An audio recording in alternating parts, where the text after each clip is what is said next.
Okay, hello and welcome. It's my privilege today to welcome you all to the CPR CSH workshop series. This is some of you might be regulars and you might be keeping track of this, but this is the 193rd in the series of monthly urban workshops that are organized jointly by CSH and the Center for Policy Research. The topic for today's workshop is the neighborhood of the brothel, Reflections from Fieldwork in a Small Town by Trideep Mukherjee. Trideep is a doctoral candidate in the Department of Humanities and Social Sciences at the Indian Institute of Technology in Guwahati. And he is a writing tutor at the Center for Writing and Communication, Ashoka University. Their doctoral work explores the relationship between urban space, morality, and governance in the context of sexual commerce in Silchar, Assam. And it gives me great pleasure to welcome you here, Trideep, and really look forward to hearing you speak. The format of this workshop is that Trideep will present his work for the next 40 minutes or so, and then we'll take questions both from online and from the room. So yeah, over to you, Trideep. Yeah, thank you so much, Professor Arkacha. So I have the whole PPT. Yeah.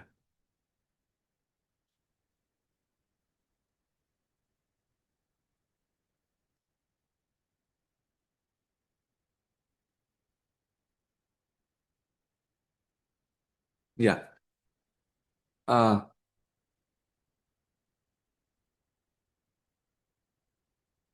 so today's presentation is titled The Neighborhood of the Brothel, Reflections from Fieldwork in a Small Town. Now, to begin with, to set the context, the small town I am referring to is the town of Silchar in Assam. It's located, so Assam as a state is divided. It's predominantly geopolitically divided between two valleys, the Brahmaputra Valley and the Barak Valley. And Silchar is the largest town in Barak Valley, and it is also the second most populous town in Assam. So the thing is, why Silchar, right? So there is firstly, in the entire northeastern region, Silchar is the only place which houses a red light area for brothel-based sex work. That is one. Secondly, red light areas have been studied, their moral effects on the neighborhoods, the spatial politics, etc., have been studied a lot in the context of metropolitan centers, both in India and beyond, both in global north and the global south. But when it comes to peripheral regions, when it comes to smaller geographies, we find a dearth of these studies. So, Shilata Sarkar, who argues that mapping the geographies of a small town, mapping the characteristics of a small town, is a way to sort of put an off the map location onto the map of human geography. So, with the uniqueness of the field being said, I would now move on to discuss what I term as the morality politics in the neighborhood of the Silchars red light area. Let me just give you a brief layout of my presentation. So in this presentation, I chart down the morality politics of the brothel neighborhood. And this politics of morality, I argue, is not a mere binary of bad sex workers versus good neighbors. Rather, it is interspersed within politics of ethnicity, gender, caste, and other spatial practices marked by territoriality, social relations, boundary erections, and use of space. The neighborhood of the red light area in Silchar, to begin with, is not a homogeneous space in itself. I opened this presentation, so I have structured my presentation into four distinct themes. So I opened this presentation by identifying the economic and social characteristics of the space I call the brothel neighborhood in relation to the built environment of the space. I then move on to discuss the politics of morality as it is witnessed in geographies marked by the existence of red light areas in metropolitan centers worldwide. So, as much of some of these practices are universal, there are particular spatial dynamics, I argue, which set Silchar apart from these urban centers. So, the second section is more like a sort of review of literature. I then talk about the spatial practices rooted in concerns of territoriality, which are employed by the brothel neighborhood to distance themselves from the constituents of the red light area. These spatial practices are also marked by contestations from time to time. And finally, I particularly focus on the discursive framings of morality among the participants of my study in the brothels neighborhood, not only in merely in relation to the red light area, but also towards each other. So this section focuses on questions of ethnicity, gender, and caste, and how it influences the morality politics.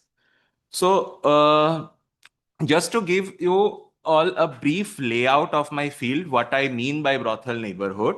So, if you can see in the map, the brothels are there is a small lane which is is situated between what I have marked it as Hospital Road and the Radha Madhav Road, and it is also sort of bounded by two other roads. One, it's the Panpotti lane, the other is the Baroda Colony Road, right? So the brothel has two openings if you look closely at the map, one on the Hospital Road side, the other on the Radhamadhav Road side.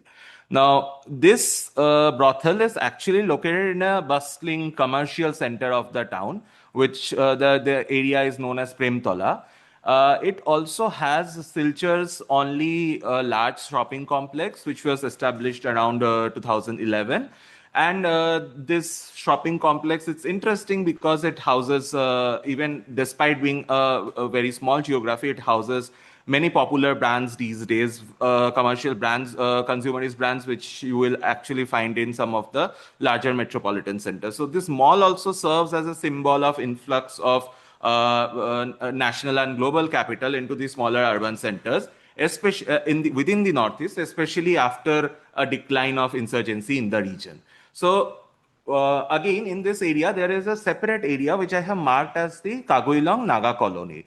So I am focusing on this area to discuss the last section. So to highlight that the brothel geography is not a sort of a homogeneous space. So if you look at the Radhamadhav road side and the Hospital road side and the Panpotti lane side, these sites are actually dominated. The neighborhood is dominated by the Bengalis and a very few Marwaris and Biharis as well. The Kaguilang Naga colony, on the other hand, is a geography which is dominated by which is a settlement of the Zeliangrong Nagas. And it is one of a very particular settlement of this kind in the entire town. It is also the largest settlement of Zeliangrong Nagas in Silchar, and the numbers are around, say, 2,000 to 3,000. On the Fatak Bazaar roadside, it is a bustling market again, and it is not so much of a gentrified sort of space as the other areas which are marked in this within the ambits of the brothel neighborhood. So this is just to set the context of what I mean by the brothel neighborhood.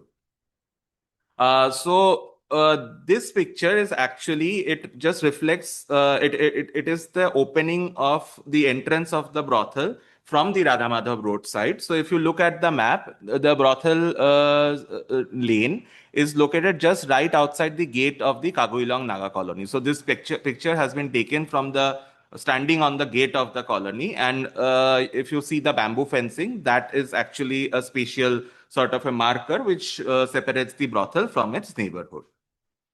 So now moving ahead, I will now talk about the key works that examine the relationships between sexual commerce, moral anxiety, and the spatial ordering of the cities. Now, Doreen Massey argues that the social and spatial are co-constructed. It is not just that the spatial is socially constructed, the social is spatially constructed too. Social relations such as power, inequality, identity are produced through spatial arrangements, meaning that where things occur fundamentally shapes how social life is organized and experienced. These co-constitutions result in sexual coding of urban spaces. Marginal and contested areas like the red light districts are often constructed as erotically charged, while others, such as domestic or family spaces, are desexualized and framed as functional for the maintenance of the societal order. Building on these arguments, Lawrence Knopp argues that the anxieties about gender relations were historically projected onto the urban designs, leading to the demonization of certain areas and it also led to creation of certain infrastructures which were aimed at containing and controlling women. David Sibley further notes that such spatial boundaries are central to the processes of exclusion, enabling the control of groups perceived to transgress dominant social norms. Now, there are empirical studies as well across various contexts to demonstrate how these spatial codings of urban spaces shape the governance of sexual commerce. For instance, research on Sydney by Andrew Gorman Murray and others show that the residents have long opposed sex work near domestic spaces, viewing it as an intrusion into respectable neighborhood life. Conflicts often center on public solicitation and the location of sex service premises, which prompt regulatory measures that restrict activities near or within the view of homes, schools, churches, and hospitals. So, Murray and others also argue that urban planning thus reinforces a division, a distinction between the private domestic spheres and those associated with sex work by managing the perceived, what he terms as the offensiveness of sexual commerce through controls over visibility and proximity. Now, Phil Hubbard, who is a seminal scholar in this field of studying moral geographies of sexual commerce, links the regulation of sexual commerce to broader gendered uses of urban space. His work on protests against street-based sex workers in Birmingham in the 90s highlights the role of moral panics, which sustain myths about sex work and which positions the figure of the prostitute as central to the production of immorality. So regulation thus also happens very spatially, and it reinforces a boundary in which immoral sexualities are relegated to the inner city spaces, while respectable femininity is associated with the private or the domestic sphere. However, beyond this binary of immoral sex workers and the good neighbors, there are also studies which reveal a diversity of neighborhood responses to sex work. Pitcher and others in their study across England and Scotland similarly identify a spectrum of attitudes ranging from what they term extreme intolerance, which calls for complete removal of the sexual commerce sites, to proactive tolerance, where residents engage with and support sex workers. However, these studies also point out that most of the residents actually occupy a middle ground where they express sympathy for the sex worker while simultaneously complain about the nuisance factors such as noise, curb crawling, waste, and drugs. These perceptions are often shaped less by direct evidence of these activities and more by broader anxieties about crime, disorders, and neighborhood decline. And finally, in this section, I talk about attitudes of sexual commerce, which are also shaped by racialized imageries. Now, Araujo, in her study of Newark in 2024 in the US, shows how the governance of sex work is actually embedded in a historical mapping of sexual deviance onto the bodies of the Black and the immigrant populations, while associating whiteness and middle class identity with respectability. Now, together, these works demonstrate how sexual commerce becomes a site where spatial practices, moral anxieties, and social hierarchies intersect to produce and regulate urban life. Now, moving on, somewhat building on these studies, let me just contextualize the neighborhood's relationship with the red light area in the context of Silchar.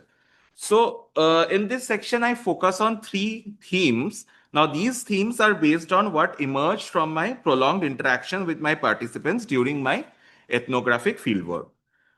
These themes essentially invoke the various meanings which are attached to the red light area by the residents in the neighborhood. So I begin with the first theme, which is the brothel being dubbed as a site of nuisance, alcoholism, and drugs. Now, on my slides, I have actually documented some in a verbatim fashion what my participants were speaking about what their perceptions about sex work are. So I start with the narrative of Ramashankar Das, who owns a shop just adjacent to the brothel entrance on the hospital road. So if you look at the map, his shop is somewhere at the intersection of the hospital road with the brothel lane. Like many residents, he was initially uncomfortable discussing sex works, Conversation, and these conversations as sex work as a subject often elicited passive or evasive responses during my study. However, he eventually said that he is somebody who has frequent interactions with brothel actors, and he distinguishes his experience from other shopkeepers. Which distinguishes his experience from other shopkeepers in my study, who claim no association as such with the red light area. He has been running this shop, owning and running this shop since 1985, and he does not reside here, but he resides in a neighboring locality in a place called Ambikapatti in Silchar. So, if you read the first sort of the account, he described his long-term familiarity with the locality and claimed to know some of the boys associated with the brothel. So he says that I have seen a lot happening here. The sex workers, their children, the customers, and other people of the brothel regularly come to my shop. In the evenings, they sit here, chit chat. And he also observed that people from all walks of life visit this place here on the Premtala. And also on the Premtala Road, there are many hotels. And rich customers often pick up girls from the brothel and take them to these hotels. They spend the night away and go. So, when asked about how he felt about the brothel's presence, Ramashankar expressed a frustration, stating that there was nothing much to be done, nothing much to think, and that the brothel has always been here and it will be here. Nobody can ever dare to close it down. Uh, Yet, when asked if the brothel's existence troubled him or if he would ever visit the brothel, he responded sharply, no normal person would ever visit the brothel. Besides, it's an area where all sorts of crimes take place. Now, to substantiate his claims about crimes, he also recounted an incident from Muharram in 2024, where there was a conflict surrounding some of the boys in the procession entering the brothel, and for which he had to shut down his shop until the conflict calmed down. So he also spoke about articulated the need to remove the brothel.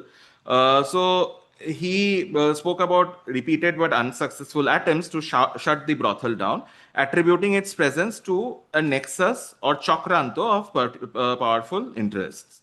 So this lexicon of chakranto emerged as a recurring explanation among the residents I spoke to during my fieldwork. So while he expressed a desire for the removal of the brothel, if you read these narratives, he simultaneously articulated a sense of helplessness. So, by contrast, another participant of mine, I have been using pseudonyms for all these participants, which I also wanted to clarify. Tanmay Dotto, who also owned a wholesale shop next to Ramashankar, offered a more differentiated perspective on the nuisance. So he says that 80% of the people in the brothel are good people. It is the other 20% that is the source of all trouble. For him, the problematic group actually comprised of the clients and drug users, not the sex workers themselves. He also expressed some degree of sympathy towards the sex workers, saying that these people or the sex workers are earning their livelihood. They are outcasted, and if the government does not offer them rehabilitation, they cannot help but have to earn livelihood in this way. That's by doing sex work. Similar sentiments were echoed by another person. Again, I have changed all the names. Tilottama Bhattacharji, who is a resident of the Panpotti lane, who recalled that when she was a kid, she would hear shrieks of women getting beaten up behind her house where the brothel is located. So it was much later when she grew old that she found about the existence of the brothel. So she argued that she believes that prostitutes are not the real problem. They are here for survival. The problem is with the traffickers who bring these women and young girls and force them into profession. So, as an author and a founder of a feminist organization, Tilottama had also worked with an NGO to rescue a sex worker and advocated for rehabilitation rather than punishment. On the other hand, Tanmay, the shopkeeper, proposed regulation over removal. He argued that there should be a system of registration for the brothel that could help reduce crime. So he also pointed out that red light areas are something which are not unique to Silchar, but it is happening everywhere. There are places in Bangkok. So he mentions places like Bangkok, Shonagachi in Kolkata, etc., which attracts a lot of clients. It brings so much money. But the problem, according to him, in Silchar is not a registered brothel. Now, on the legal side of it, there is no system for registration of brothels in India. Actually, it is still deemed illegal under the Immoral Trafficking Prevention Act. But these are some of the perceptions which were coming out of the neighborhood. Now, the other key theme which comes out of this interaction is the association of the red light area with crimes such as theft and drug use. So for example, Tanmay argues that he would complain about the items being stolen from his shop by the rogue elements who are within the red light area. So he says that every other day we will find out our water pipes are missing. There have been times when the thieves have broken into our shops and houses and stolen expensive jewelry. Such crimes are very frequent in this neighborhood, and the brothel is responsible for this. In fact, the brothel acts as a safe haven for such criminals. They use the money from selling stolen items to buy drugs. So, concerns about drug use were also expressed by other participants, such as another shopkeeper whose name I have changed to Purushottam Das. So, he, unlike Tanmay, again, viewed the sex workers as complicit with these crimes. So, it is very interesting to note how he frames the customers or the clients. So, he says the labor class clients drink with the pros here, pros referring to the sex workers, and they engage in frequent fights. Every now and then we hear loud noises from the area, and I have been witnessing this ever since I moved into this area as a child. So living in the same building as he owned his shop, he described the brothel as a refuge for criminals. So he narrated one particular incident where a thief ran into the brothel after stealing his phone. And he argues, so like I said, the lexicon of chokranto and setting to describe the negative criminogenic effects of brothel is something which I frequently encounter during my ethnographic interviews. So he argues that the criminals, the strong men in the brothel, they have a setting with the sex workers inside, and they offer safe shelter to these criminals. So therefore, he also strongly advocated the removal of the red light area. Now, so what do we draw from these narratives?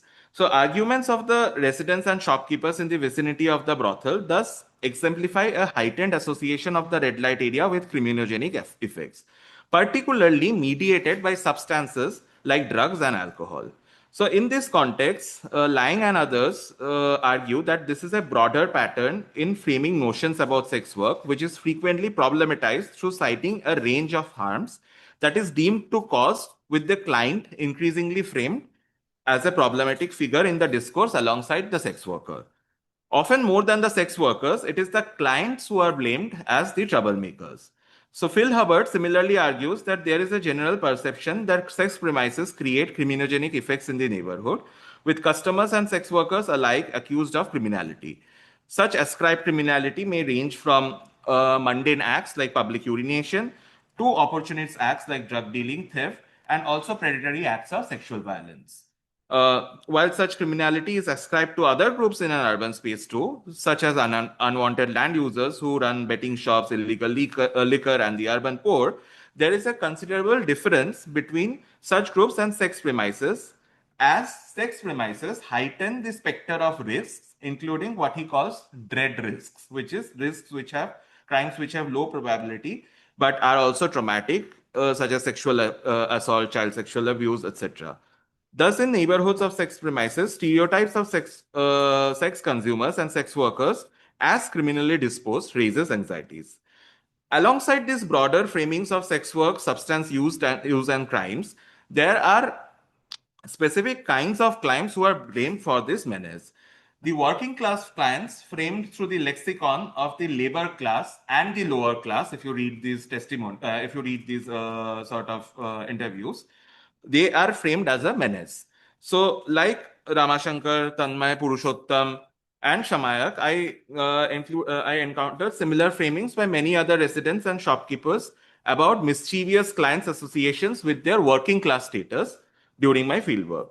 There is also a perception that stronger regulations like licensing systems can do away with such criminogenic effects, whereas others like Tilottama in these narratives visualize sex work as operation and therefore advocated for rehabilitation of sex workers.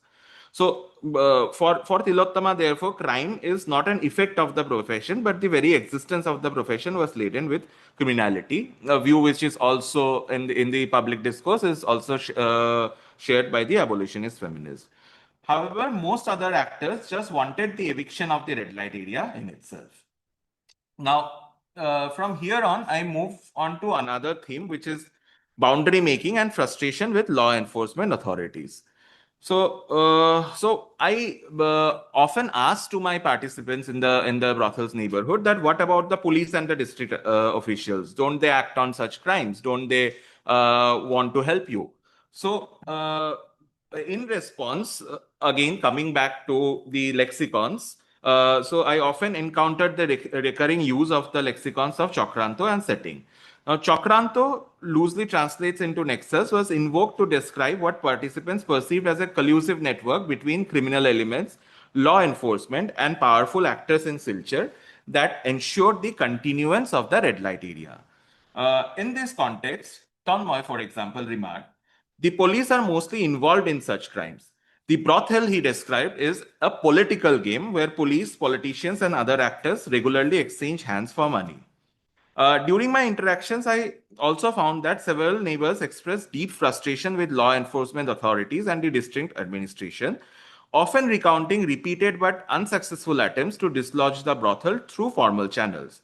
So, Shamayak, one of the residents of the Radhamadhav Road near the brothel, and Binayak, his brother, who described various collective efforts to seek administrative intervention. So Binayak explained that we have gone to the district officials several times in the past and also received assurances from time to time that they would do something about this area. In fact, once the deputy commissioner also assured us that the red light area will be shifted out of this place. So he tells me, but you also know how the government functions. The Boro Dadas, he term, which loosely translates into powerful men of the brothel, are supported by the owners of the buildings and the politicians across parties. At the end of the day, we have to suffer from their chokranto or nexus. On another occasion, for example, my participants described a brawl in the brothel, outside the gate of the brothel, and that police had arrived late.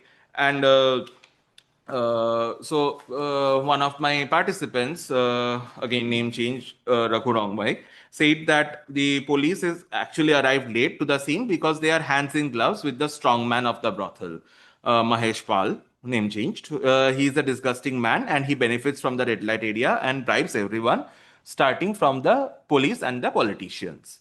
Yeah. So another thing which emerged during my fieldwork was the constant demands for eviction by the neighborhood, but nobody pays heeds. For example, Narod Paul, whose house is located adjacent to the brothel lane and whose family has lived there for nearly 70 years, said, our fathers have tried so hard to evict the area, but nobody paid any attention. It is now a bastard or reality for us, and we have to live with this reality. The police takes bribes from the men who control everything in the area, and they allow them to function despite being an illegal enterprise. They have a setting, it seems. So there were also instances when residents came together to demand the eviction of the brothel. I'm just going to skip the narratives actually. You can take a look at the narratives. For example, Shamayak's narrative where he talks about how the neighbors came together to demand the petition the state to sort of demand the eviction of the brothel. Now, so in the course of these interactions, what became evident to me was that in the perceived absence of effective intervention by state authorities, residents had also undertaken their own measures to contain the activities of the red light area. So I was told, for example, that a few decades ago, until a few decades ago, the sex workers would come outside the bamboo fence on the Radhamadhav Road, which I had shown in the first on the second slide, and they would solicit there. But it was due to the intervention of the neighborhood by the neighbors that now the sex workers are contained to the area and they cannot come out and solicit on the road. So I also observed that such containment was not merely social but also materially inscribed in the built environment. The erection of the bamboo fence, or what they refer to as bashbera commonly in during my interviews, at the entrance of the brothel served as a physical demarcation between the red light area and the surrounding neighborhood. The barrier also carried moral significance. So, for example, if you read this narrative by Shantanu on the Radha Madhav roadside, he says that so he is somebody who has grown up in the area as well, and he says that I would wonder as a child what is on the other side of the Bashbera. So I'll see women coming out, and my parents would tell me to not cross the road and enter that area, but did not mention why. So as I grew older, I understand that rendis, which is a colloquial term for the sex workers, they live here. We were often made fun of in my school, as other kids would tell me that your house is next to a rendikhana or a red light area. So similarly, I had mentioned how Purushottam, shopkeeper, his phone was stolen and the thief ran into the red light area. So I asked him, did you not chase the thief? To which he says that which he did not, because which respectable person or Bhadralok who is married and lives in a respectable society or Bhadra society would enter a Nishiddho Polli. Now, so the term even Nishiddho Polli, although which is not frequently used by all my participants, surfaced in my fieldwork as a very powerful descriptors. So with its Sanskritic roots and circulation in Bengali literature and powerful culture and popular culture, it frames the red light area as a space marked by desire, fear, shame, and moral transgression. So, through these narratives, I came to understand how such meanings are inscribed onto the geography of the red light area, shaping both perception and practices. Now, so from these discussions, what I am doing is to situate these discussions within two interrelated analytical frames. One is territoriality, and the other is relationality. So, I argue that they co-constitute each other. So, David Delaney, for example, argues that a territory is a bounded, meaningful social space, the meanings of which implicate the operation of social and relational power. It is an expression of the fusion of meaning, power, and social space. So, in this sense, territoriality is not merely about physical demarcation, but about the exercise of power through the production of meaningful spatial boundaries.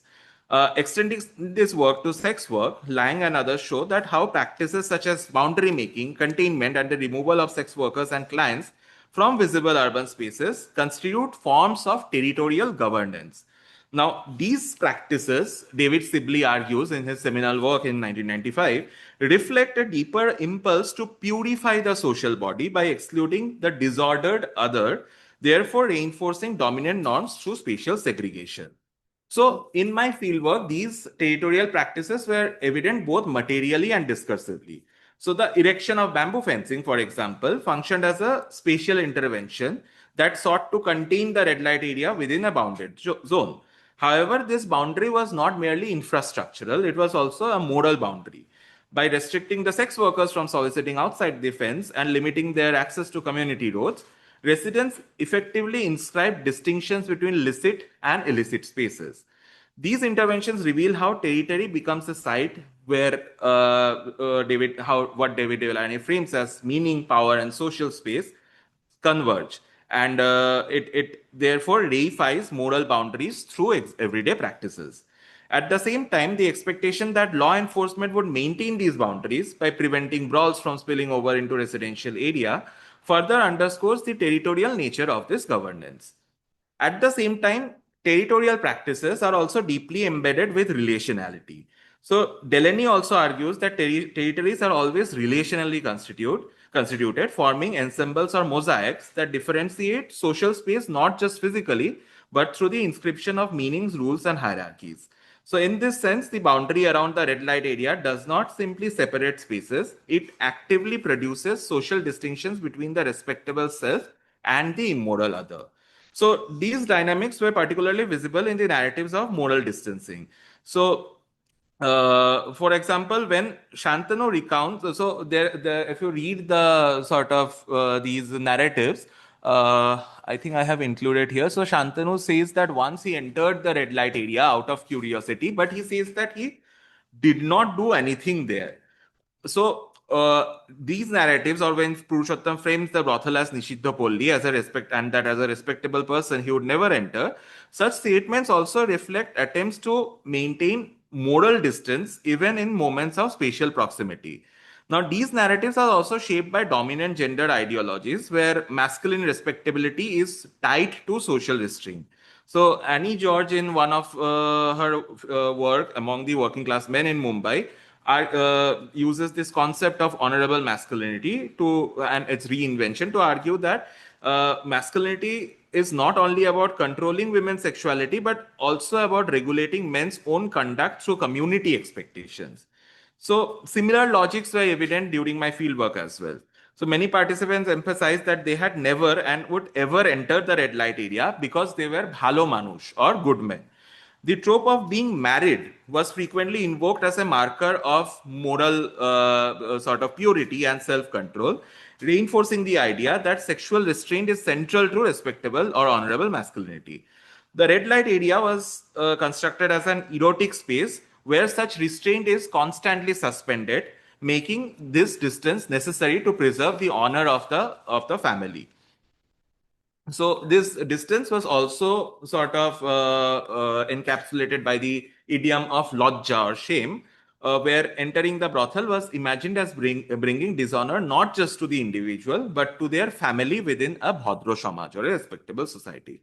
There is another aspect of relationality which also emerged through the ways in which participants constructed the figure of the client. So, respectable men, they consistently distinguished themselves from those who frequented the brothel, who they termed as lower class men.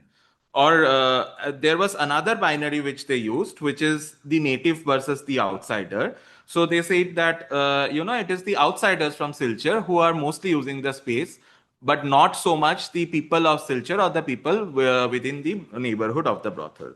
So that way, they are also preserving the symbolic purity of the local community whilst I'm situating the red light area and its users as socially and spatially other. Now, I have one more section. I'm just going to skip this and just come to the last section. I don't think I have a lot of time left. Uh, Another 15 minutes? Okay. 10 minutes. 10. Okay. I'll try. I'll just drink some water. Sorry. Sure, sure.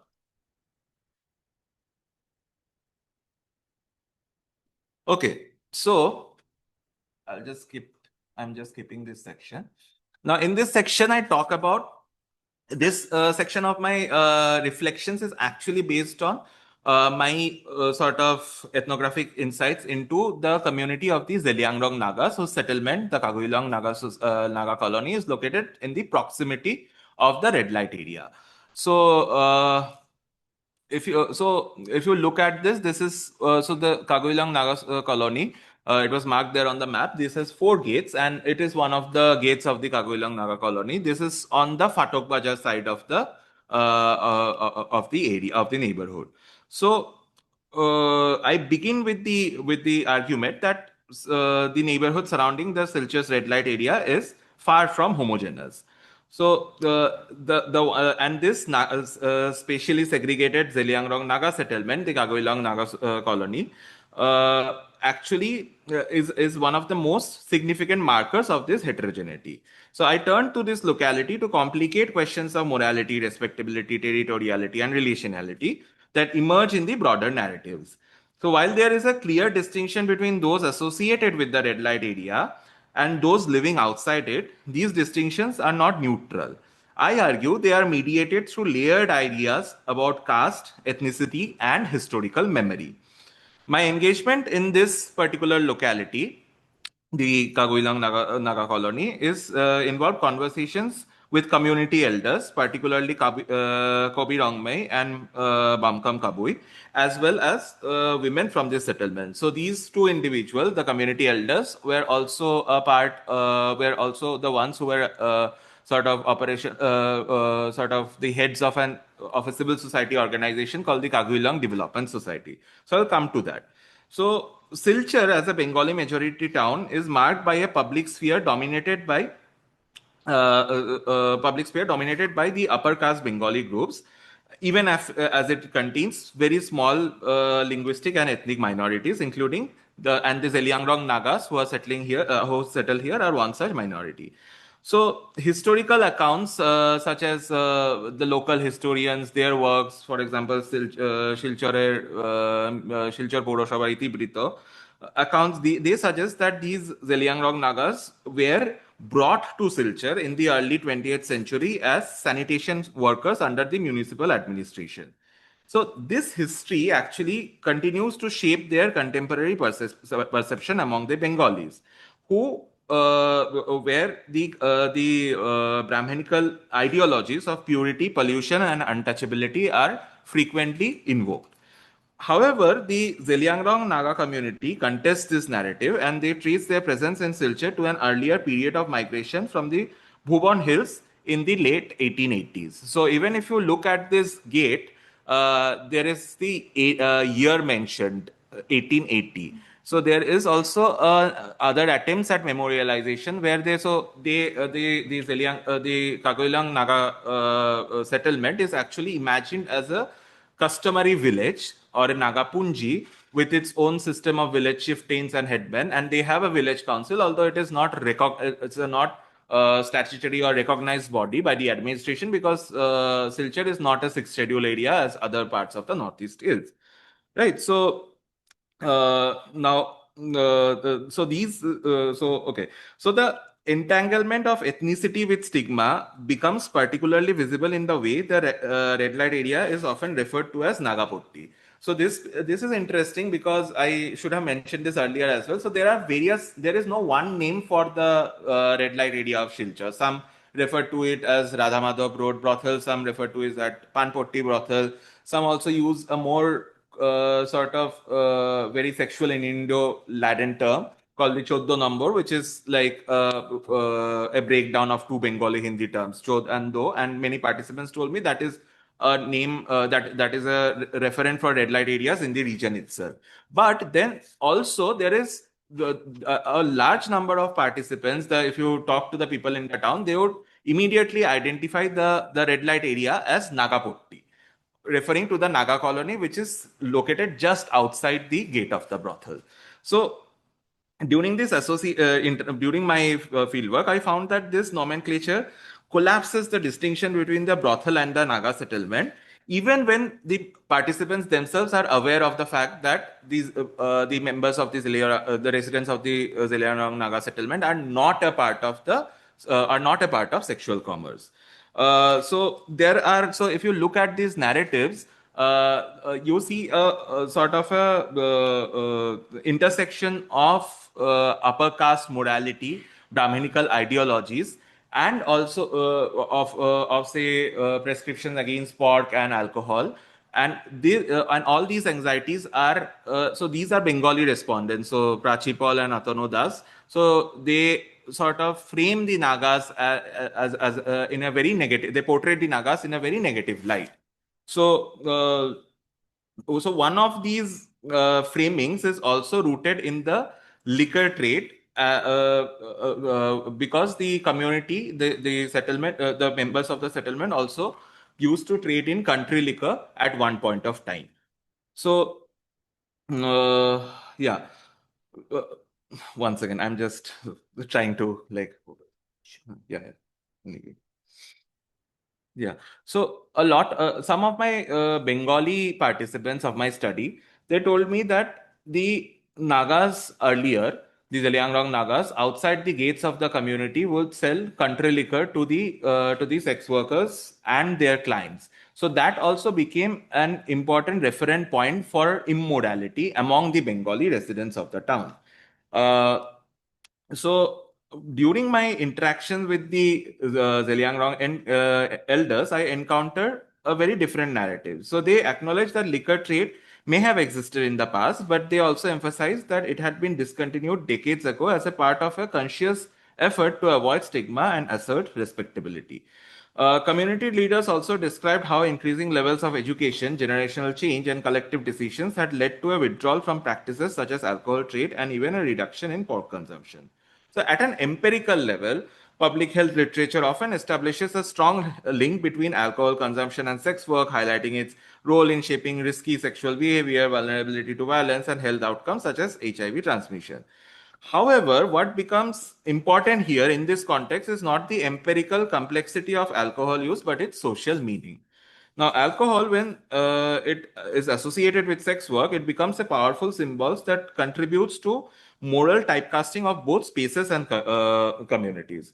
So, Cassian Jr., for example, argues that the social meanings of alcohol as a non-human actor conjoins with other substances like drugs, cigarettes, etc., to co-construct a geography of sex-substance interaction. These overlapping, so within these overlapping sort of ideologies and interactions, the spatial proximity of the Zeliangrong Naga settlement to the red light area, combined with their historical association with liquor trade and caste ascribed notions of impurity, situates them within these moral frameworks. Tribal identity itself becomes entangled with stereotypes about drinking, which are further reinforced within a Bengali caste Hindu social context. It is within these contexts that the community's withdrawal from liquor trade must be understood, not simply as a cultural shift, as an economic shift, but as a part of broader politics of respectability. This politics is also shaped by longer histories of perceptions around what is known as tribal drinking in India. So, as scholars like Asa Doron have shown, colonial and post-colonial policies have often treated alcohol consumption among tribal communities as culturally distinct, framing it simultaneously as a marker of primitiveness and as domain requiring reform through education rather than coercion. So, such perspectives were further shaped by nationalist and Gandhian ideologies that associated alcohol with moral degradation, particularly among the poor, lower caste, and their tribal populations. So, these historical and sort of ideological frameworks continue to inform contemporary common sense understandings of alcohol among social elites and middle class. In a caste society where notions of purity and pollution structure everyday life, alcohol becomes yet another substance to associate the impure other, whether defined by caste, class, or ethnicity. So, importantly, this moral scrutiny is not applied uniformly in the geography. While multiple liquor outlets exist in the geography of the brothel, they are not subjected to the same degree of collective judgment as the Zeliangrong community is subjected to because of their historical trade in country liquor. So against this backdrop, now I also observe that the Zeliangrong Nagas actively articulate a politics of respectability to counter these stigmas. So these so for example, the entry gates of the settlement, one which I showed, there are two other entry gates. They strictly display prohibitions against alcohol and drug consumption. Similarly, they have also imposed restrictions on the movement of sex workers. So the community elders told me that like 10 to 15 years back, the village council took a decision that no sex worker or anybody who is associated with the red light area would be allowed to even cross the streets of the neighborhood. So he would tell me that they have to take now a longer route through the Panpotti lane to reach the other parts of the town. So also this is one interesting part, that is, during my interactions I observed that the claims to respectability were often articulated relationally, particularly in contrast to the Bengali caste society. Community elders invoked caste and class distinctions to challenge dominant narratives, for instance, by questioning the respectability of actors associated with the red light area, or by attributing the origins of sexual commerce in Silchar to Bengali trading castes. So, for example, there is a strong man of within the brothel called Mahesh Pal, and Kabir Angme, one of the Zeliangrong elders. He tells me, he makes a reference to his caste location, the caste location of the strongman of the brothel, saying that he comes from the Telipal community, which is a Dalit community in Assam, right? So similarly, he also argues that so in public memory, the brothel is actually linked to the settlement of the British soldiers, the opening of a British garrison in the town in 1942. But this history itself is contested by Kabir Angbai, who argues that he ascribes the settlement of this brothel to two Bengali trading caste groups, the Dattas and the Pals, uh, who had settled in the town during the colonial period. And he says that these people were the ones who had come from different parts of the Bengal. And you know about the Bowbajar culture of Kolkata. There is a place called Bowbajar in Kolkata and places like Sonagachi where these Pals and the Dattos would go and enjoy the Nach of the prostitutes. They had 4 or 5 wives. These Pals and the Dattas were the ones who brought this Bowbajar culture in Silchar. So he also argued that the narrative that the red light area was established in 1942 during the Second World War is a myth. It is actually these people who had settled in the vicinity who had sort of started these brothels for their own benefit. So he compared. He also made comparisons between the Naga masculinity and also the Bengali masculinity. So, for example, he would say that our men, for example, are unlike their men, do not engage in these indulgences because we respect women, whereas the Bengalis do not. So anyway, it's just I'm just trying to condense a lot of information which is there. So there was one more thing which I wanted to say. So anyway, so these associations of so there are have also been attempts by the members of the Naga colony, including the Kagilang Development Society, to sort of invert these social meanings. One, and also they have petitioned the newspapers, agencies, the various organizations to not use the term Nagapotti to sort of refer to the brothel. So in this way, it is also an act of resistance, an act of inverting the moral stereotypes, which are mediated by their association with their close proximity to the red light area, and it is also taking part in the politics of respectability as a community who had worked as sanitation workers and were subjected to caste prejudices, especially that of purity and pollution, by a dominant Bengali Hindu public sphere. So to conclude, basically, there are a few more things that I wanted to speak, but it's okay. We will address that in the Q&A now.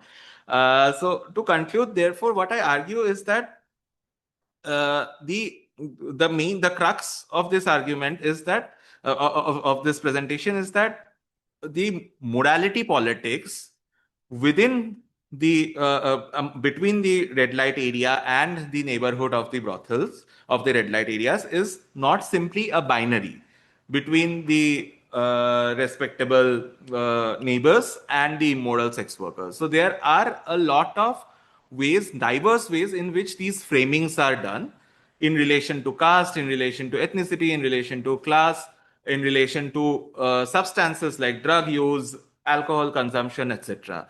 So in Silchar, particularly, all these sort of elements are present when we talk about the morality politics in the brothel neighborhood, and it is an interesting case study, therefore, which can be sort of compared to the existing literature and existing studies which have been done in the context of other red light areas, even within the metropolitan context. So yeah, so with that, I'm like, I know it's like the conclusion was all over the place, and towards the end, it was not that great. But okay, with this, I conclude. Thank you so much. Yeah. Yeah, so thanks, Trideep. That was fantastic. I mean, it was really fascinating story. And I mean, all the perspectives and everything you brought to it was, I mean, very fascinating. You could have gone on and we would have kept listening to you. But all good things have to sometimes close. So apologies for that. Anyway, so now we have one question from somebody in the online chat. I had a few thoughts of my own as well, and maybe we'll have some questions from the room also. So just to get a sense, do we have questions from the room? Are there anybody, do any of the people in the room have any questions? Do you want to raise your hands and let me know how many there are? I just wanted to get a sense of how to organize the discussion. Okay, we have one question. And okay, and there's a couple of online questions, but first I'll just use this. Yeah. Okay, somebody's telling me I'm too far away from the mic. Okay, can you hear me better? So yeah, this is for the online audience. If you have any questions, please do put them in the Q&A box. We really welcome your questions, and we'll take up all of those questions and put them to Trideep. So I'll just start with a few comments of my own about the about your presentation. I mean, I haven't organized them in any particular order, but just as they occurred to me. First of all, I was curious, and let me just have the mic closer to me. Yes. First of all, I was curious about the etymology of Chokranto. Does it come from circle, or does it come from work like chakri, or does it come from chakra as in circle? What is the meaning of Chokranto? I'm just curious about how it's used, because it comes up repeatedly, right? And it's probably used in a very wide, in order to come up so repeatedly, it's probably used very widely. So since I was not familiar with it, I just wanted to know. Another question that, again, it's a question which is about, the neighbors seem to always be saying they want to evict this neighborhood. But I mean, to me, it seems as if you can't, you can seal the establishments if you, I mean, I suppose if you find that they're carrying on a business which is not legal, you could have the establishment sealed, but you can't actually, I mean, I was curious to know actually who owns the land and the buildings of the brothel. And I mean, are they seen as also as a squatter settlement, or are they seen as, they must be paying rents to somebody, or they own those buildings? So, how, legally, what is their hold over the spaces that they occupy? I mean, one thing that really struck me actually from the way you framed it also and what you presented was that I really hadn't expected the moral boundaries to be so literal. I thought of them as metaphorical, but you talked of the photograph of the bamboo fence was quite stark. Yeah. And then you talked about the streets, like they have to take a different street because people don't want them to walk past their neighborhood. And I mean, it's just an observation, but I found it quite striking. And I also felt that to enforce this kind of moral boundary needs quite a would, I mean, in my imagination, need quite a lot of social solidarity on the parts of the groups that are enforcing that boundary. They have to be, while the neighborhood is diverse, it's also discrete pockets that probably have a high level of internal social solidarity to police that boundary. And possibly this is also a difference between, big cities and small towns, or, multi-ethnic kind of diverse community. I mean, diverse communities can have very non-diverse pockets, or they can be quite mixed up. And I think maybe the sort of visibility of that moral boundary might differ depending on what kind of mix it is. So, I mean, it was just quite striking to me. Then the other thing that I was curious about, sometimes it seemed as if from the observations of the people around, it seemed as if there was the red light area, while it was, very adjacent to the other neighborhoods, it's in an impermeable kind of bubble of its own, because they seemed as if people seem to talk of them as if they're in some other world, and like they don't know what the inside of the street is like, they don't know what happened, there seemed to be no I mean, the way people talked about it, it seemed impermeable, the lines and those boundaries. But that can't be in fact, right? Because they will be going to nearby shops, they'll be obtaining services from nearby tailors, there'll be all kinds of economic integration between the neighborhood and the brothel area. So I was wondering, it seemed as if the people, the interlocutors who you talked of, seem to have no links whatsoever of any form with these people. And I was wondering whether the perspective changes. Sometimes one thinks that economic integration brings other kinds of integration, you understand the other side as people. And it's, perhaps this discreteness that between the interlocutors and the brothel, which makes it seem as if it's, makes them be able to say that these people should be removed and these people, it's an unclean neighborhood. So that was, and I was thinking that another time of permeability might be election time, for example, when people soliciting votes would have to cross those boundaries. Then, just the everyday administration of wastewater, flooding, of, ration cards, in those kind of things as well, I think the boundaries would have to be a little permeable. The state's welfare activities, there must be children in the red light district who must be, having to be enrolled in some kind of educational system sometimes. So, little more, there will be ways in which that integration is probably happening. Another thing of it might be, you talked about their dadas, their neighborhood dadas, and the dadas of these other neighborhoods will also have their dadas. And I was wondering whether they talk to each other, because they will all be, I think, organized under some kind of political power structure also. So they will have some, are they rivals? Are they seen as within the same political power structure? How do they align and link themselves to the larger politics of the state and the region? Yeah, that's those are the comments I had. Maybe you want to respond to that. And then we have quite a few questions that have come up now in the box. So I'll take those up after that. Okay. Okay. Okay. Thank you so much for these questions and comments. And to set a context, this presentation was actually I was presenting one chapter of my PhD, the larger PhD thesis, which looks at the intersections of space, morality, and contestations in the context of the red light area. So there are other sort of elements in my research which cover many of these themes, but I'll come to these questions one by one. So first is etymology of Chakranto. This is something which is a fascinating question. I don't know why I never thought about tracing the etymology.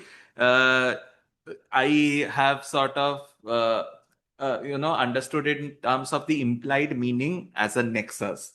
Right, so Chakranto is frequently used with the word setting, for example, or other narratives which say "Oder opore hath ache," which means they have powerful people over them. It's a metaphor they use in Yeah, उनके ऊपर है, हाथ है. So etymology is something. It might be interesting. I mean, I need to look that up. What is the etymology? But the context my colleague Partho has the helpful suggestion on that. Yeah. That the Bengali word chakranto, he says, originates from Sanskrit, composed of chakra, which is wheel or circle, and anta meaning end, so signifying a closed circle of conspiracy or a secret plot. But I guess that's the kind of meaning. But also how it's used seems to be, I guess, setting. A setting, yeah. Because nexus was not quite conveying the meaning to me. But I think if you said setting, I would be able to understand. Yeah. So setting is setting is a word which they are using in English, for example, during even when I am having these interactions in Sylheti or Bengali, they are using the word setting in English to describe this complicity between the powerful actors of the town, the politicians, etc. I'll come to that. So that is one. Secondly, the evictions, rent, and the legality. Now, there are three things here. One is the legality of the brothel. Now, under Immoral Trafficking Prevention Act, living off the incomes of a brothel is criminal, is illegal in India. But does that mean that there are no brothels in India? No, there are. So it's again it becomes a quasi. So legality is something which is not only manifested in the codified law, but also it is how it translates into practice. So red light areas usually are institutions are ones which have existed especially brothel based red light areas are ones which have in most geographies, they have existed for a very long time. So existed for say since colonial times, which is why, and their continued existence for some reason or the other, they have continued to exist, right? So now here the land and property relations, all of these things come into picture. So I have a, separate sort of a chapter on sex work governance where I talk about this in Silchar. Mm, so regarding the ownership let me just go back to the question of eviction. So there were attempts, for example, there are documented attempts as such in 1962 or 1967. The then chairman of the Silchar municipality, he was a Congress politician and he was a Gandhian leader. He issued an order that the brothel needs to be evicted. And after that, there was an arson, sudden arson in at the brothel, which was contained. But even so, the Congress, Youth Congress workers back then, they made this demand under the leadership of this particular person that, these are immoral acts which are happening in Silchar and we should not allow this at the heart of the city. That is one. Secondly, in terms of eviction, now it also elicits a lot of responses. So there are people, for example, if you looked at if you read some of the narratives, there were people who says that it's okay, they are doing it out of compulsion, but the problem is brothel being situated right at the center of the town. It should be shifted somewhere else. It should not be in the middle of the economic center. Like a polluting, Yeah. like polluting industries. We're familiar with this in the Yes. urban context when they say, brick kilns or, Yeah. things Stables, dairies, dairies, things yeah. like this. Canneries in Calcutta should be moved to Yes. the periphery of the city. So Yes. it's interesting to take that whole, Yeah. air pollution and water pollution analogy to Definitely. pollution. Yeah. Now, regarding the ownership, now Yeah. here there are various contesting narratives. When I was speaking to, say, the members of the Zeliangrong elders, for example, they accused the doctors and the pals. They took certain names, which I cannot, of course, tell here. I have used pseudonyms throughout the. So they accused those families of actually being complicit in ownership, and that they also claim that many of them have now sold their houses off to other people because it is difficult for them to manage it, because once it is a brothel, it is always in this legal gray area, and this space is actually subjected to a lot of police raids, arrests, etc. So it also has its economy of its own. So the thing is, so I this is again not a very concrete evidence as such. These are claims. So I can talk about it in terms of claims that the owners of the brothel used to be the people in the locality who have now sold off their properties to other people. Now, who are these other people? That in that sense, so for example, I know a couple of them. Like I could so I had a round of discussions with the son of one of the owners so these owners actually do not live in the buildings mostly. They stay in other parts of the towns. They are builders, they are contractors. So it is again very unclear. It is also a geography where if you go as a researcher, you would not be given access to these sorts of information very quickly, right, even if you stay for a very prolonged period of time, because it is embedded within economies of illegality. Yeah. So that sort of puts the question, sort of addresses the question of, I think, ownership. Yeah. The other thing is threat of eviction makes. Yeah. Sorry, you can't hear me if I don't look into the mic. So also, I think the threat of eviction makes sense in this context because you're embedded in other illegalities. Yes. So even though they can't actually take you away from the house if you're a rent-paying tenant, but they could shut you down in other ways. Yeah. So even in terms of rent, now if I talk about rent, then I have to explain the entire sort of political economy of the brothel, how sex workers are recruited, how their relation. So it's basically there are different, all red light areas. There are brothel-based red light areas. There are different internal hierarchies among sex workers. So there are the ones who are attached to a mashi. The mashi pays the rent on behalf of them, and the mashi has 2, 3 sex workers or 4, 5 sex workers under her supervision. There are also independent sex workers who have lived there for long. They are paying the rent. As a general rule, what I also understood is that the rents are significantly higher in that area as compared to the other areas in the vicinity. because again, one, the brothel cannot expand after beyond a particular point. So there is a constraint, a physical constraint, which is being imposed, a limit which is being imposed over the built environment. Yeah, so that those things also come into consideration when we talk about rent. Now, again, so the moral boundaries thing and whether these are impermeable. Now, there are so this is actually an interesting question because one, there exists I and also had another relating question yeah. about the moral boundary, that erection of that bamboo fence.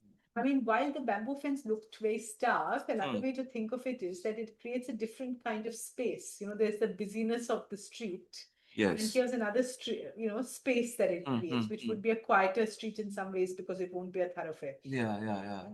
I mean, you can't imagine what is behind the boundary, right? So one of the possibilities is that here's a market and a bazaar and the traffic going through, and because of this kind of parda, things can. So it's a quieter street on the other hand.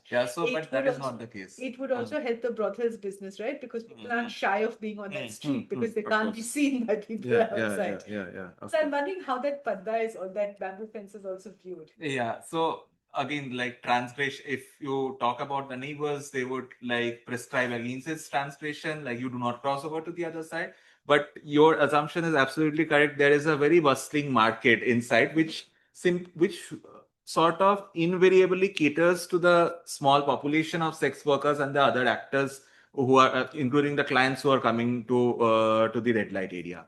Again, outside the bamboo fence, inside the bamboo fence, when you enter the red light area, you cannot simply enter. So on both the sides near the temple, if you, we have closed the presentation anyway. Yeah. So just right, so at the bamboo fencing towards the interior, there is a person who will be standing, a mashi will be standing, and on the other side also a mashi will be standing. If you want to access the area, you have to pay 20 rupees.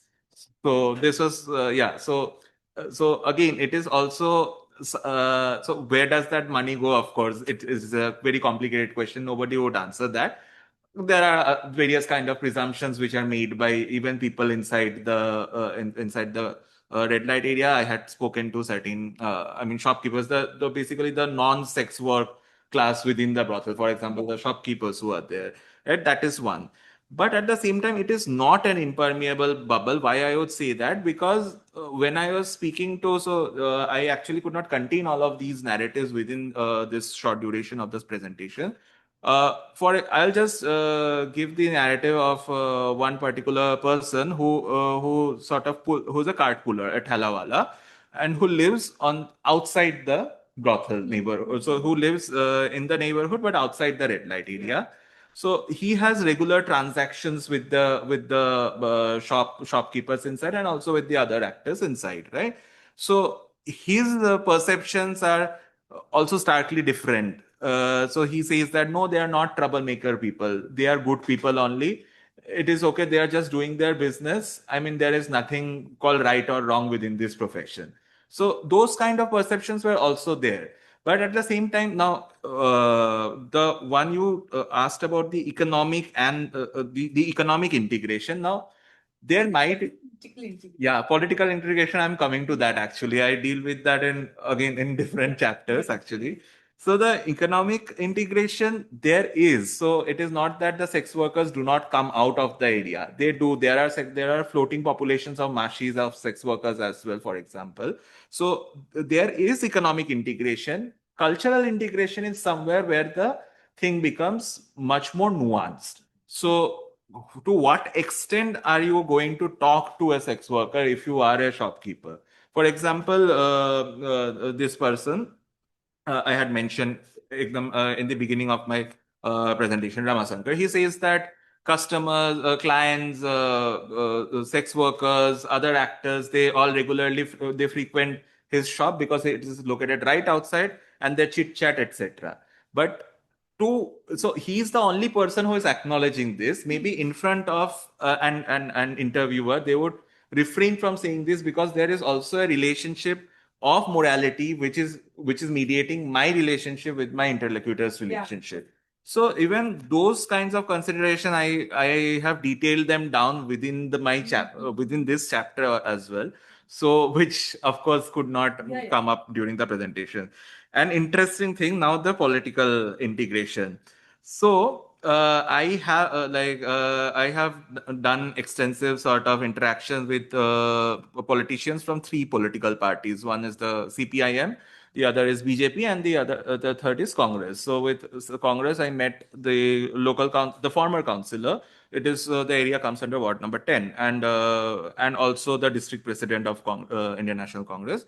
I also met the sitting BJP councillor of Ward number 10, and also politicians from CPIM. So to summarize sort of what they had to say. So one is that the relationship between the political party and the red light area, the sex workers, are mediated by these strongmen. So there are in everyday conversations, I came across these three names. Three names of three strongmen, out of which I have spoken to one extensively during my fieldwork inside the red light area. So so for example, to what extent the political intervention goes. So the Congress politician, for example, one of them told me that the sex workers, we do not think about the sex workers that much during elections because they are just hardly 350 to 400 people, and they do not matter so much during elections. But at the same time, we have done our share of work. So, for example, one Congress, it is a reserved seat for women. So the Congress legislator, the councillor, interestingly told me that the relationship is mediated through these strongmen, but at the same time there were sex workers who used to frequent her house. They would have chit chats, etc. There were occasions when she had been invited to attend some of the religious festivals inside the red light area, but it is her husband who did not allow her to enter because it is an immoral landscape. So all those sorts of things are there, but majorly it is focused. It is sort of limited by welfare practices. For example, distribution of welfare. So when floods happened, the BJP legislator, the councillor, she distributed blankets in the locality with the help of the strongman. So the strongman plays actually a very interesting and a very key role in this mediation. Yeah. And this also happens because, unlike other geographies where there is a strong presence of sex workers, collectives, grassroots organizations, here the presence is very formal and limited. And that also happens because you have to understand where so sex workers movement or this grassroots collectivization happened within the context of global funding. When the HIV epidemic was there, yeah. Yeah, so here the intervention is very formal. So NACO, of course, it has identified there is an organization which has been working there for a long time, but it is also subjected to a lot of constraints. So when I spoke to the head of that organization, he told me that we cannot pay our salaries to the peer educators because we do not have enough funds. Whereas in the case of, say, a metropolitan center, that would be very different because there are other funders. So, for example, Bill and Melinda Gates Foundation contributes towards the Durban Mohila Shravan Committee in Kolkata, which is the collective of sex workers and also a civil society group. So, right. So, all of these constraints come up also because it is a very different geography from the metropolitan centers, which is why I also titled this presentation as Reflections from My Field in a Small Town. So, I think, yeah, so those, yeah. Okay. So, I actually have lots of more questions, but now I think it's time to take the questions from the room. So I'll read out some of the questions, and then if it seems a lot, then we can answer a few of them and then go to the next lot. There's Agnes Chigliano, who says, "Thank you for for the presentation of your research. Very insightful. Do you think there are better practices from a policy and urban planning perspective that can alleviate the othering effect? Also, caste and class are themes intertwined across the landscape you described. Do you think there would be the same social implications and othering effect if the area was a slum with no sexual morality implication?" That's an interesting question also.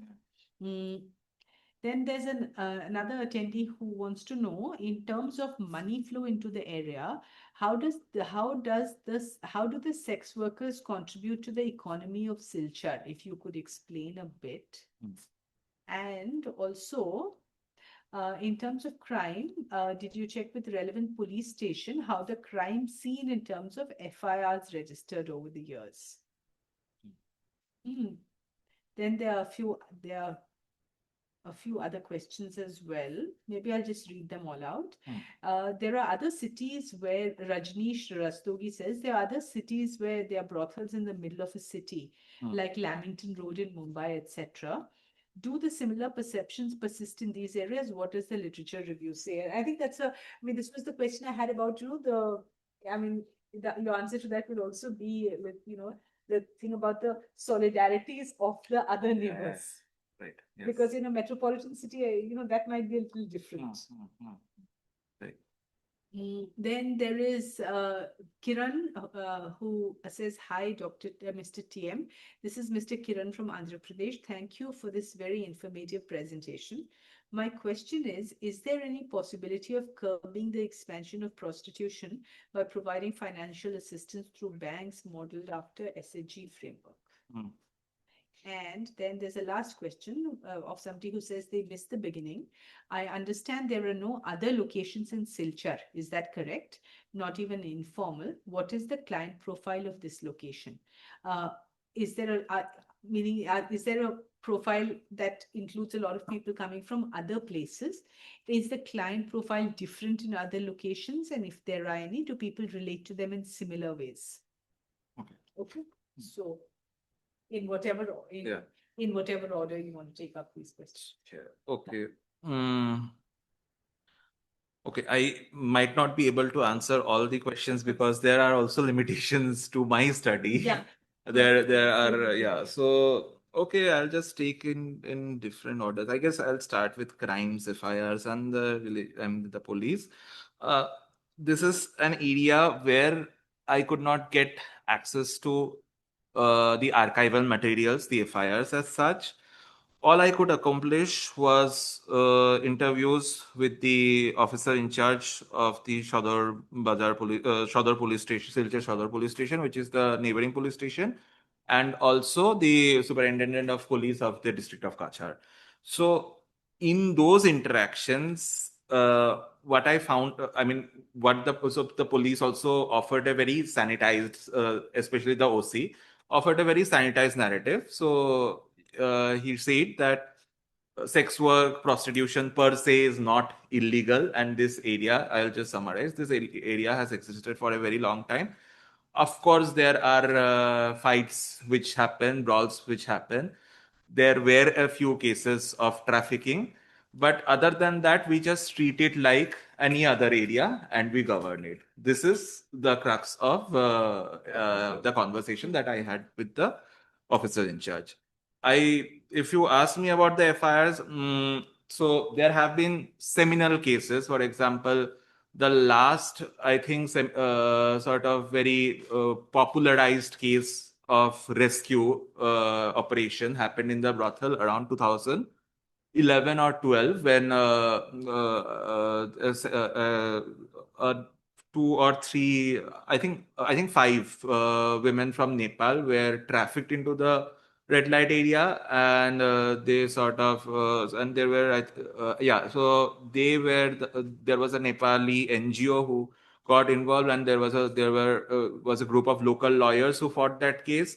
But it is also that, so I have a specific intervention as a different sort of ethnography which I have done at the level of governance and morality with the members of the anti-trafficking organizations and Ujjwala Home, etc. So to summarize, it's that the law enforcement situation, the FIRs is something I could not go physically through, say, the archive of FIRs, but these were some of the perceptions which came out. One interesting observation I had during my interaction with the superintendent of police, I don't know how much okay this is to say here, but one of the things he said was that, why do you think women are entering these professions these days? So, he was asking to me as a researcher, and I would, of course, address that question from a very empirical literature review point of view, OT, etc. But he then goes on to say that why are the rich women also becoming prostitutes? It's happening everywhere, even among the richer households. So as a researcher, you need to find out that is it a degradation of morality. He did not use the word morality, but I think social degradation was one of the words he used. Right? Yeah, yeah. So that is an observation that. So what do you like? How what do you come up with these observations? Right. That is the main question from these narratives. The point is that even at the level of governance, it is not that the law enforcement authorities, the judges, the courts, or the other institutions, even the bureaucracy, it's not they are not devoid of notions of morality. So the casting of the sex worker subject as a deviant, either as a deviant, a problem, or a victim. These three, say, are the broader sort of the imageries that are frequently casted during the interviews by different actors in different locations, right? So that in itself features within the discourses, within these narratives during the interaction. And what is important is that how they sort of also what they signify about the interventions both at the formal and informal level. I think that is something which my work investigates and theorizes and contextualizes. So that is the response to the crime. Okay, money flow. Again, these are questions like how much contribution to economy. I cannot say that. Yeah. Nobody can say that. There is no quantification of that. It is anyway within the realms of economics of illegality. But of course, I can give you anecdotes. For example, many of the sex workers, and this happened post COVID. So this is also a general trend which is happening with red light areas, brothel based red light areas, particularly across India and globally as well, that they are encountering a decline in terms of earnings. The sex workers are experiencing a decline, especially after COVID. This has happened because COVID was a lull, and that also happened in Silchar. So people stopped visiting the red light area. People stopped going, clients stopped going to the sex workers, and that market could not revive. So, for example, when I very initially in 2022, and that was when COVID was not fully gone.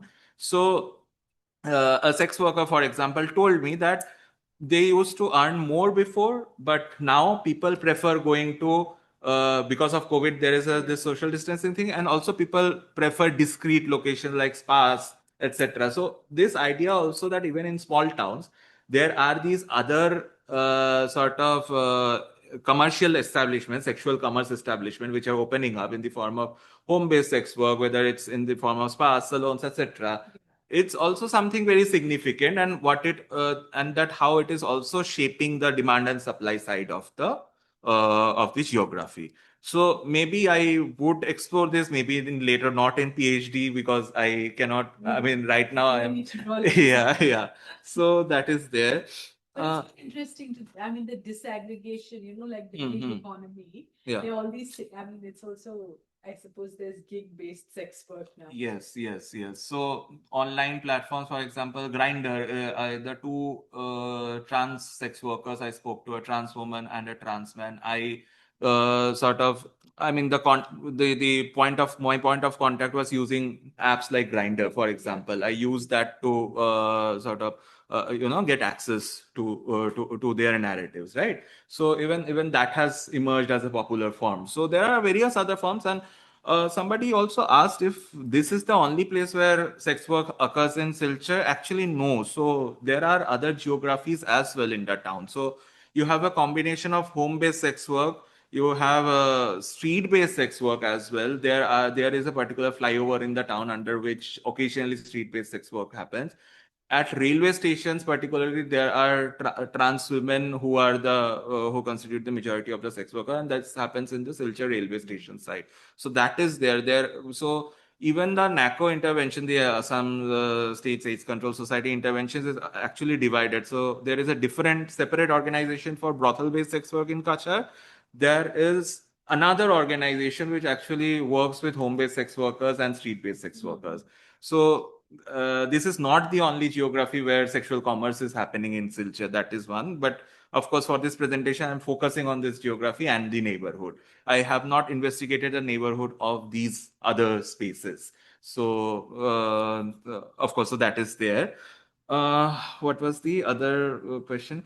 Okay, practices from urban policy, whether there is implication. I mean, there is a lot. Now, you also need to contextualize, right? It is a very complicated question because, again, we have the Nordic model, which criminalizes the clients. It does not criminalize the customers. In India, it is mostly in the realm of criminalization, but after 2022 Supreme Court judgment, criminalization is effectively somewhat gone, but it is still there. It is in that legal gray area. There are contesting discourses, contesting narratives, but there have been cases, of course, and this is from the global north mostly, where you find evidences of a reworked relationship between the community and the red light area, but not.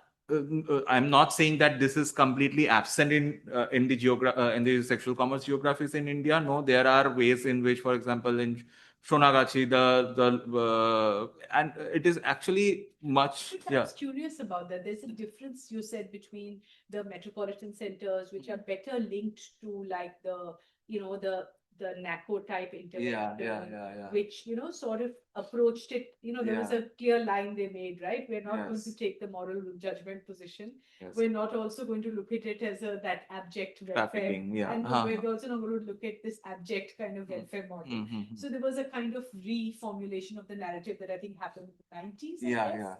And you're saying that places like Silchar are relatively isolated, therefore, I mean, relatively not connected to that Stream of funding, yes. But not just the stream of funding, but also that stream of discourse, that stream of intervention, engagement.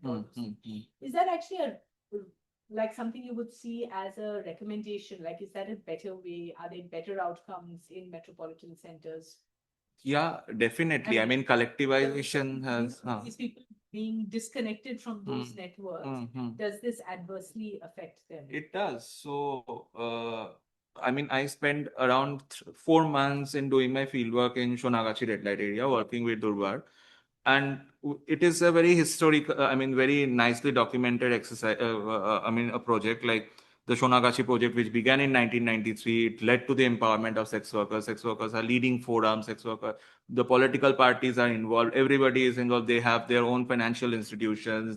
So this collectivization in itself, it is like referred to as a model of sex workers unionization. It is an interesting question because the same question I asked to the targeted intervention organizations members in Silchar, and they had a particular framing about this. One, there is a essential understanding that this is a small place, unlike Kolkata, where there is a lot of people who are progressive. Yeah.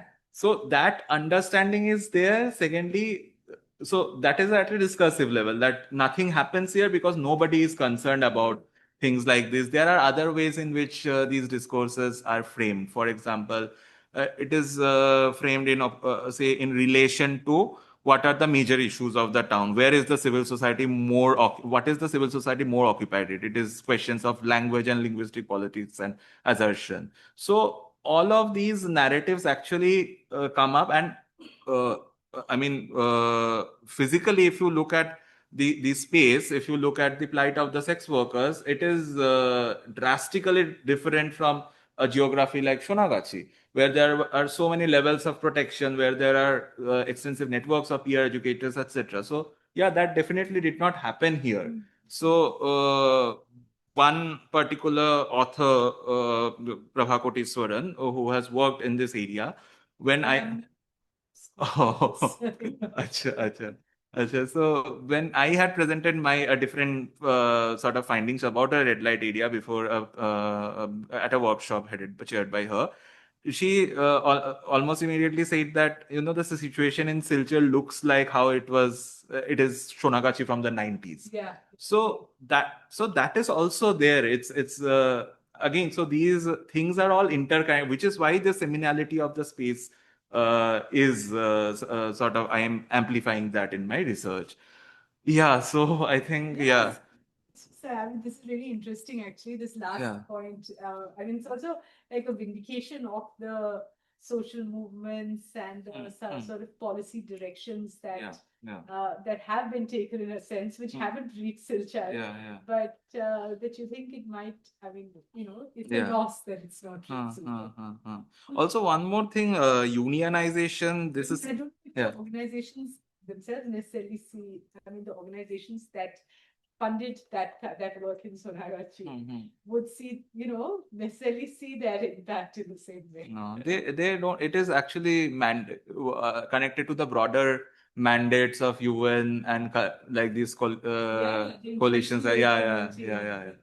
So it is again connected to international governance around HIV and entire harm reduction approach, which became so popular right after the HIV. Now to take a cynical perspective, now that it's no longer such a threat, seen as such a threat to the world, the international interest. I mean, that's a cynical way of seeing it, but perhaps.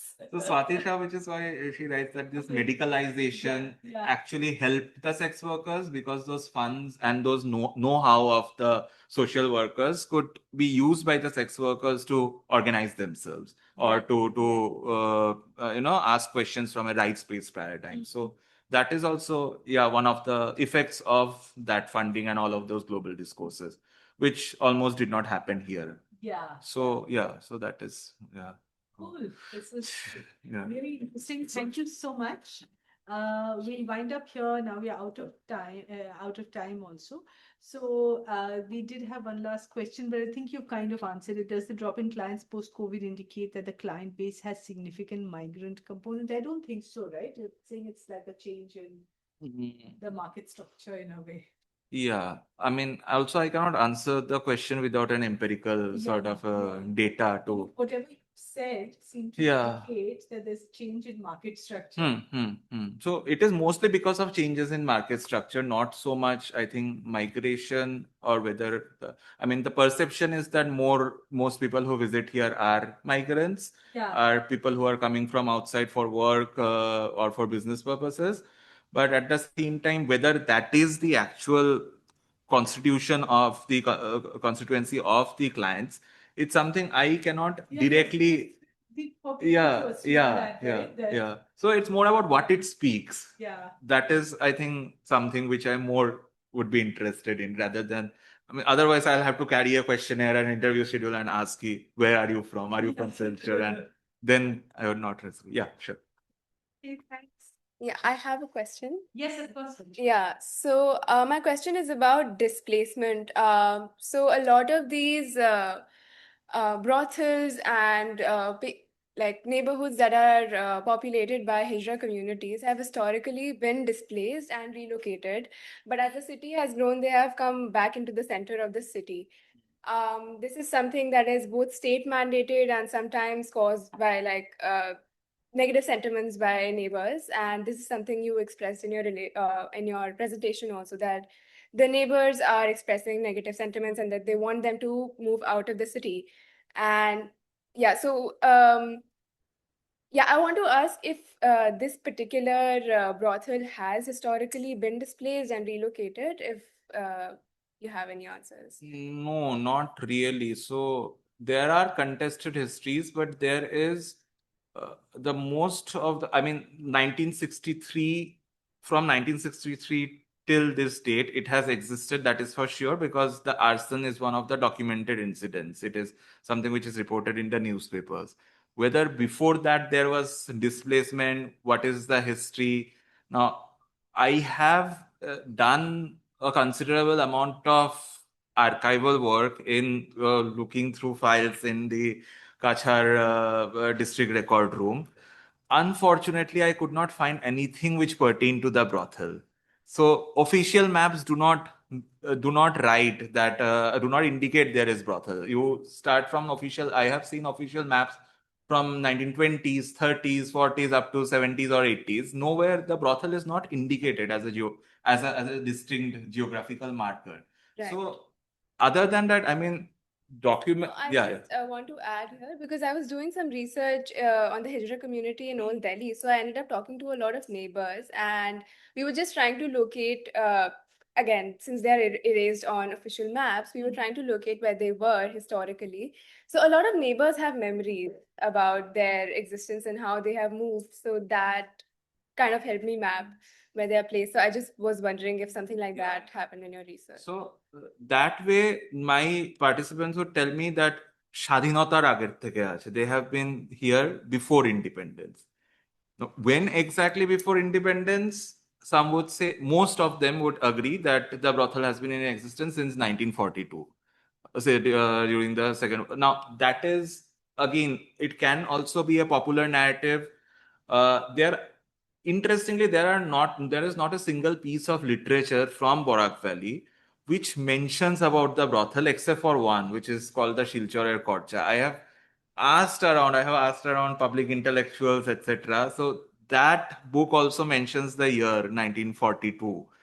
So this historical memory again is contested by the members of the Ziriang Rongnaga community.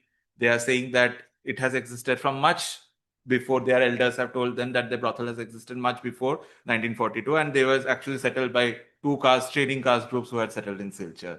So there are contested historical claims about this. But if whether there is a break, whether there has been eviction and then coming back as the red light area in general, I have not encountered such narratives so far in my study. One thing also I just want to add, so there has been a lot of documentation around gentrification, even in India. So in Kamathipura, in Bangalore, Niti and Kamat's very recent ethnography from 2023, I guess, Urban Undesirables, it looks at the impact of gentrification on the sex workers of Bangalore, especially street-based sex workers. Now, interestingly, as compared to larger urban centers, this region is witnessing so much of infrastructure building only in very recent years. So I think those gentrification pressures, etc., play out very deep. It's not the force of capital, for example, which wants to take over the brothel. It is more it is more likely that it is maybe it needs to be understood in terms of cultural relation and economy, rather than forces of capital trying to take over brothel, which has been documented in other metropolitan centers. So that is also a distinction I feel, which and something, a uniqueness that this particular geography has. So yeah, I'm not very coherent about yeah. Okay. Thanks. Thanks. We're out of time. We'll take your question, but we are out of time, so we'll take it. Sorry, I missed it. Okay, go on. Yeah. Just brief. Can you ask the question and then we can... because of your scholar. So my question is, male brothels, why only women brothels in the history? Have you searched on that? Why not male brothels? Then again, they object to the brothels in the localities. But what do they talk about the star hotels? They are in the vicinity, they welcome it. That the same thing happens over there. Politicians, the men of mafia, they're all in hand and gloves in this section.